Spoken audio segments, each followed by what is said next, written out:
આજે ખેડા જિલ્લાના આંગણે ઐતિહાસિક અવસર ભારતીય જનતા પાર્ટીની સ્થાપનાથી લઈને અત્યાર સુધીમાં ભારતીય જનતા પાર્ટીમાં સર્વોચ્ચ સ્થાન કહી શકાય એવું જિલ્લાના મહામંત્રીનું પદ આજે ખેડા જિલ્લાના આંગણે આપણે ભાઈ શ્રી અજયભાઈને સ્વરૂપમાં જોઈ શકીએ ત્યારે જિલ્લાના સૌ કાર્યકર્તા સૌ ભાઈઓ બહેનોનો ઉત્સાહ ખૂબ અનેરો હોય. અજયભાઈ મને કહેતા હતા કે સાહેબ નિમણૂક થયા પછી કોઈની સાથે વાત જ નથી કરી શકતો, ફોન તો બંધ જ કરવો પડે. મેં કહ્યું કે આ એમનો સ્નેહ છે અને આ સ્નેહ એ જવાબદારી છે. આટલો બધો પ્રેમ, આ વિશ્વાસ અને આ વિશ્વાસ ટકાવવા માટે જે પ્રકારે આપણે જે પાયાના કાર્યકર્તાઓને જે પ્રકારે આપણે જોઈ શક્યા છીએ કે છેલ્લા કેટલાક સમયથી ગુજરાત પ્રદેશ ભારતીય જનતા પાર્ટીનું કલેવર બદલાયું છે. નવા જમાનાના પ્રશ્નો નવા છે. નવા પ્રશ્નોને ઉકેલવા માટે નવી દ્રષ્ટિ જોઈએ, નવી સમજ જોઈએ, નવા સાધનો જોઈએ.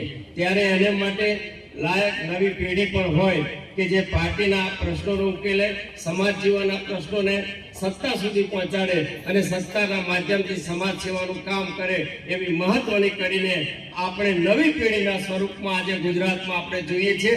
એનું પ્રમુખ ઉદાહરણ આપણા અજયભાઈ અને હિતેન્દ્રસિંહ આજે મંચાસીન જોઈ શક્યા છે.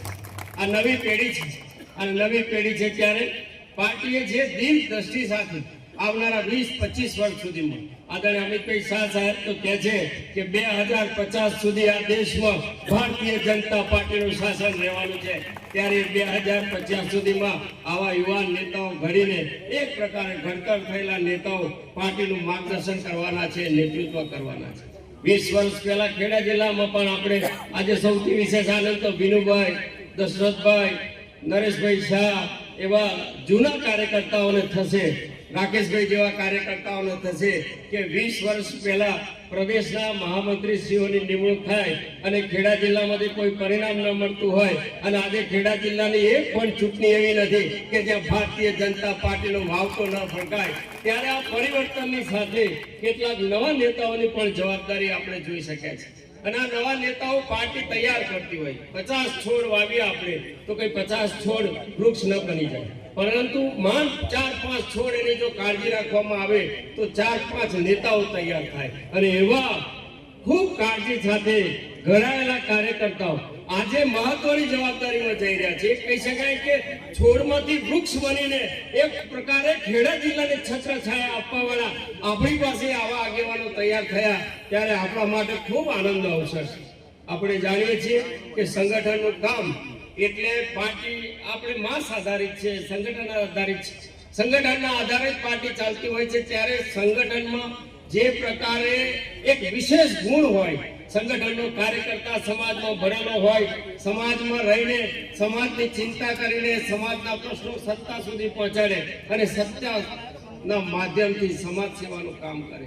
સંગઠનનો કાર્યકર્તા ઉદાર હોય, સંગઠનનો કાર્યકર્તા પ્રવાસની માનસિકતા વાળો હોય. અને આપણે જોઈએ છીએ કે આ બધા કાર્યકર્તાઓ નીચે જિલ્લાના પ્રમુખ તરીકે રહીને આવ્યા છે, ક્યાંક ને ક્યાંક નાની મોટી જવાબદારીમાં ચૂંટાઈને આવ્યા છે. એટલે સત્તાનું પણ એમણે જોયું છે, સંગઠનનું પણ કામ જોયું છે, પરંતુ જવાબદારીની સાથે એક ઉર્જા આવતી હોય છે. હું હંમેશા કહેતો હોય છે કે જ્યારે આપણને સત્તા મળે છે ત્યારે એક નવી ઉર્જા હોય છે, પરંતુ એ ઉર્જા આપણને અહંકાર આપે, એ ઉર્જા આપણને ક્યારેક કોઈ ખોટી દિશામાં લઈ જાય, એ ઉર્જા ક્યારેક આપણને વેરભાવ, એ ઉર્જા ક્યારેક આપણને હવે હું આને બતાવી દઉં, આમ કરી નાખું, તેમ કરી નાખુંમાં સમય વેડફાઈ જતો હોય. ત્યારે આ ઉર્જાને સમજીને સમાજ સેવા માટે જે પ્રકારે ઈશ્વરે આપણને શક્તિ આપી છે, પાર્ટીની સેવા કરવાની શક્તિ આપી છે, સમાજની સેવા કરવાની શક્તિ આપી છે, ત્યારે આ ઉર્જા સકારાત્મક ઉર્જા થાય અને જન જન સુધી આ ઉર્જાનો ફૂલ વળે. જન જન સુધી માત્ર ચૂંટણીઓ જીતવા માટે નહીં પણ સમાજ પરિવર્તનનું કામ આવા બે ઉર્જાવાન નેતાઓ દ્વારા થાય એવી મારા તરફથી એમને બંનેને ખૂબ શુભકામનાઓ, ખૂબ સફળતાઓ. હજુ બધી પ્રગતિ કરો અને પાર્ટીને સર્વોચ્ચ શિખરે લઈ જવામાં તમારું મહત્વનું યોગદાન રહે એવી જ શુભેચ્છા સાથે મારા આપ બંનેને યુવાન છો એટલે આશીર્વાદ, શુભકામના, ખૂબ ખૂબ આભાર.